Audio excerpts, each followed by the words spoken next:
Yeah. Assalamualaikum warahmatullahi wabarakatuh. My name is Muhammad Harith MIFZAL bin ZULKIFLI. And my name is SHAMSUL NABIL bin Sabari. And my name is Muhammad HAFIZAINI bin HASSAN. My name is Muhammad RAZIN bin ADLI. And my name is Firdaus Fahmie bin MASHUDI. So this is my group mate for assignment mini project for business law. Without further ado, let's go to the first scenario.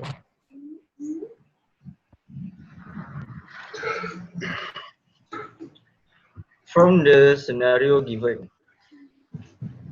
Madam Yusuful offered to his son, Useless, 1,000 ringgit as his monthly expenses and a single-story terrace house if Useless accept the offer, which is to further his study at KPM Ipoh.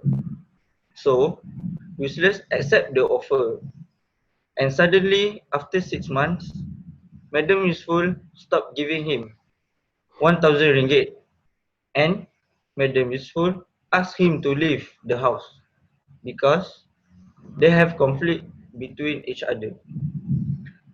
So, that is why the case is Useless want to take legal action against his own mother. For consideration, I will pass to my friend Nabil. Thank you, Hariz MIFZAL. Okay, so for consideration, in this case, the question is whether Useless can bring legal action against Mrs. Useful for breach of contract. Okay. Based on Malaysian contract law, the contract must fulfill the elements of valid contract which are offered, such consideration, certainty, and consent in order to create a valid contract. Based on Section 2B of the Contract Act 1950 is the relevant section to this section. In this section stated that the offer agreement made without consideration is void. So, based on this provision, we can understand that in order to make a valid contract, the agreement of the contract must have consideration. The classification of consideration in this contract is executory consideration. It is the exchange of promises to perform the act in the future, so the contract is valid. And so there is a legal relation between both parties. Madam Useful offered to Useless RM 1,000 ringgit as his monthly expenses and a single-story terrace. Useless accept the offer, which is whether he study at KPM Ipoh, so Useless accept the offer. But after 6 months, Madam Useful stopped giving him the RM 1,000 and she asked him to leave the house. Why? Because of they have conflict between them. So his son wants to take legal action against her mother. Useful cannot take legal action against his own mother for breach of contract because the contract is valid at the first place. With the material fact of the contract, which are 1,000 as monthly expenses and a single story terrace is consideration by Madam Useful. And consideration for Useless is to only further his study. So, the relevant case for this situation is the case of Najib versus Madam Rosmah. In this case, the essential term of the contract was when the parties exchange promise to perform acts in the future. Here, that the contract is valid.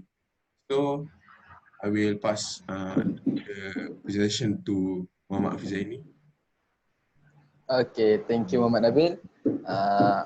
Like Nabil said, the relevant case of this case is of this situation is case of Najib versus Madam Rosmah.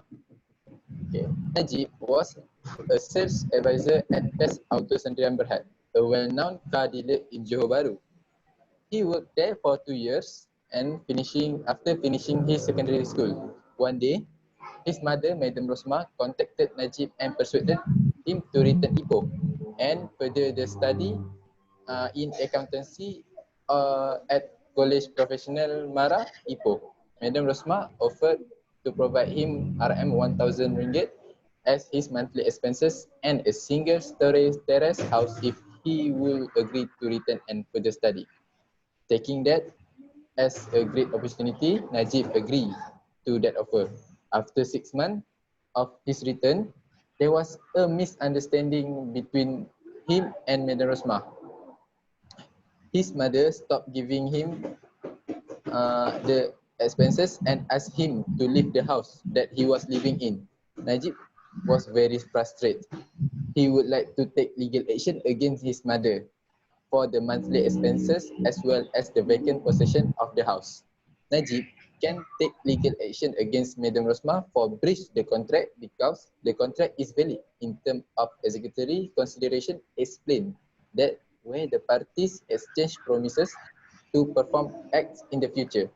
Thus, this term is applied to this case. Next, I would like to pass to Hariz for the application. Thank you, Hafizaini. For the application, uh, based on the above law, useless can take legal action against Madam Useful because the contract entered by each party is valid according to the element which is executory consideration. The contract is valid because there are no breach of contract from Madam Useful. In this case, the element in consideration follows the requirement of contract law, which is they use executory consideration to enforce the contract in law. If the promise does not give anything in exchange for the offer, the offerer made the contract will be void and useless cannot take legal action against Madam Useful for breach of contract. For the conclusion, I will pass to Amir Razin. Okay, so thank you, Haris. So as for the conclusion in this situation one, which is consideration. So the conclusion is that useless can take a legal action against his own mother because the contract that they both were signed and agreed is valid. So that is the conclusion for this situation. So next, let's move on to the next situation, which is the intention to create legal relationship, ICLR. Okay. So in this issue, in this case, is whether useless can take legal action against his own mother, Madam Useful, for breach of contract. So based on the Malaysian law of contract, in order to create a valid contract, the contract must fulfill all the elements of a valid contract, which is 5 elements, that is offer, acceptance, consideration, certainty, and consent. So the relevant law that can apply is intention to create legal relation. So it refers to when both parties must intend to enter a legally binding arrangement in which the rights and obligation of the agreement of the arrangement in which the rights and obligation of the agreement are enforceable. So although the Contract Act 1950 is silent on the intention to create legal relation as one of the requirement of a valid contract. So this case of law clearly determine the necessity of the requirement. So next I will pass on to Firdaus Fahmie. Thank you, Amir Razin. So I will be presenting about law and application for SLR. But before that, as stated by Amir Razin, the relevant case of this situation in case of Najib v. Madam Rosma, this vital term agreement is domestic nature between a parent and a child are not interested but to be legally binding, though this general rule can be invalidated. For the law, Najib was a sales advisor at Best Auto Sdn Bhd, a well-known car dealer in Johor Bahru. He worked there for 2 years after finishing his secondary school. One day, his mother, Madam Rosma, contacted Najib and persuaded him to return to Ipoh and further his study and accountancy at KPM Mara Ipoh.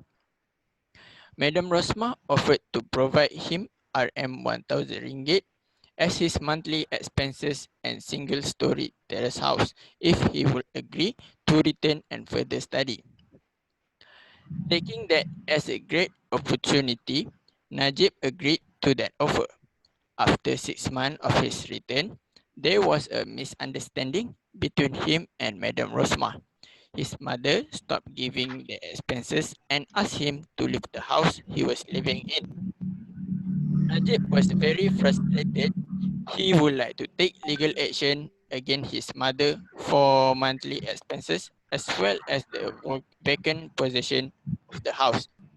Najib cannot take legal action against Madam Rosmah for breach the contract because in terms of intention legal relation, the case filed on family agreement that the law treats family agreement as an agreement without intention to create legal relation. That is for law. For the application, based on the above law, useless cannot take legal action against Madam Useful because the contract entered by both parties is valid according to the family arrangement as an agreement. There is no contract due to useless fails to prove intention to create legal relation with Madam Useful. The contract will be void and useless will be able to take legal action against Madam Useful. If there is an evidence such as black and white contract and signed by each other, that will be enforceable to establish legal relationship. Therefore, the contract is valid. So that's all for law and application. I will pass the conclusion to my friend Hafizaini. Okay, thank you, Firdaus. Okay, for the conclusion, as a conclusion, useless can't take legal action against Madam Useful because the contract agreed into by each party is equally legitimate as part of the purpose of the legal relation. Useless falls to prove the intention to develop a legal relation and the contract is not legal. Okay, that's all from me. Thank you. Okay, so that is all from us. So that will talk about consideration and intention to create a legal relationship. So that is all from us. Thank you and bye bye. Thank you. Thank you.